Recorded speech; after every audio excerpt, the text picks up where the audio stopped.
Hello? Not long ago I told you about this charcoal pencil. How wonderful it is, how much it can speed up drawing. We also talked about the kneaded eraser before. And today is the time to unite these two art materials and show you a very interesting, most importantly, productive drawing technique using this portrait as an example. I drew it in just an hour, and I'm sure that almost each of you can do the same, or at least not much worse. So let's understand what's what, and as usual, let's start with the materials needed for this technique. Firstly, it's a charcoal pencil, like this Krita Color Thundersoft, with the item number 46112, or a more affordable alternative, Sonnet SHK. You'll also need a kneaded eraser, and smooth A4 paper and a small piece of sandpaper are required too. I hope you have all of these. Now, the drawing process starts quite conventionally with a linear sketch. To make it easier for you to draw, I recommend using a printout or a tablet so that the size of the drawing and references is the same.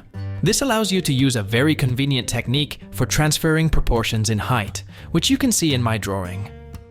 I simply transfer the crucial key points of the drawing in terms of height and draw lines from them.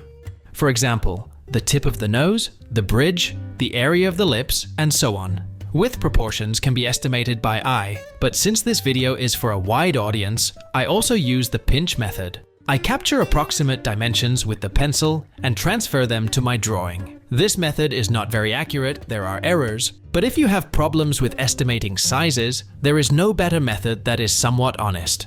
Working on the linear sketch for this technique, we only mark the most crucial points. Eyelashes, individual hairs, ear structure, and all those details are not needed right now. I want to make a small note. This time, I use the photograph not as an object for meticulous copying, but simply as a reference, a kind of example.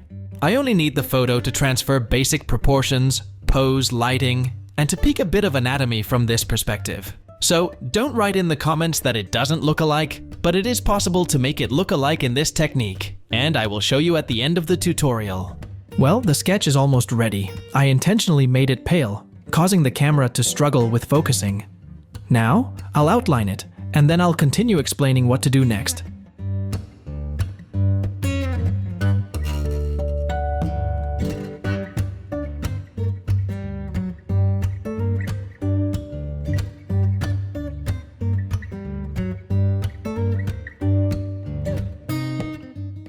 From the sketch, we move on to the process of sharpening the pencil.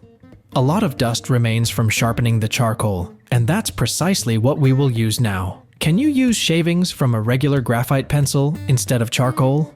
No, because you won't be able to remove it properly, and it won't have a rich black color.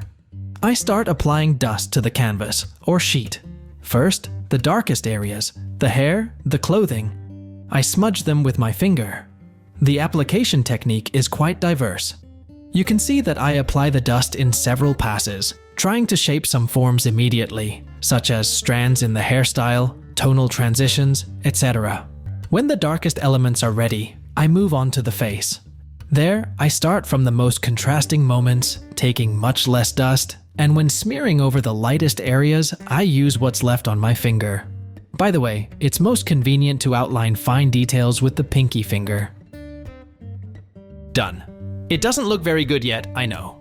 The tone is uneven. There are no details, so let's slowly fix that. There's no strict sequence here. First, I took the kneaded eraser and dabbed certain spots to smooth them out. It's important to dab with the kneaded eraser, not rub like with plastic.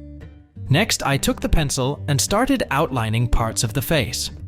There's no need to dive too deep into details right now. We're just adding more definition.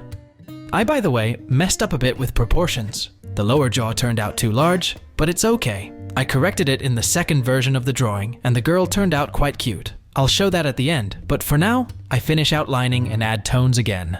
A lot of them, so that we have a reserve for tonal removal at the end. Well, here we go, just right. Now we need to remove all the excess dirt and create a more or less normal chiaroscuro. The kneaded eraser is an indispensable tool in this matter, because it can take any shape and size, allowing us to precisely remove only the spot we want, without any extra. This work is quite intricate, requiring precision and patience.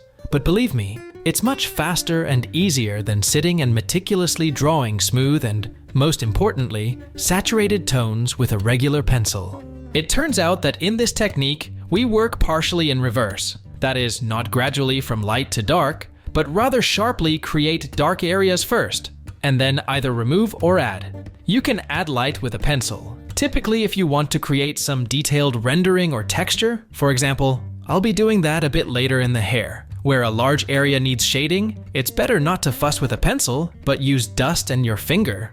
And remember, where you've smudged the dust, you can almost completely remove it with the needed eraser, or at least to a light gray. But where you've used the pencil, you can't erase it completely. So, draw with the pencil and strong pressure only when you're confident. I think you've grasped the essence of the technique and the key points. Perhaps I should comment on drawing hair, right? In my videos, I say that hair is primarily about form, the shape of the entire hairstyle and individual locks. For analogy, imagine hair made of clay. There, only the form matters. The second aspect is texture.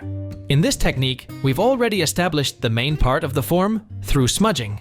Now I'm refining it, drawing individual strands and hairs, mostly focusing on texture. And these hairs, by the way, don't need to be overdone. Specifically in this drawing, there's one nuance. When drawing such dark black hair, we won't be removing the tone with the eraser as we did on the face. Instead, we'll be adding with the pencil. It's more like classic drawing, but we try to adapt to the initially smudged spots and attempt to mask any spots that didn't turn out well. If something doesn't work, of course, you can blend everything with the eraser. And with the eraser, you can also create highlights. That's what I'm doing now. The remaining part of the work will focus on details of smoothness, and here I decided to darken the hair a bit more. Let's see what I end up with.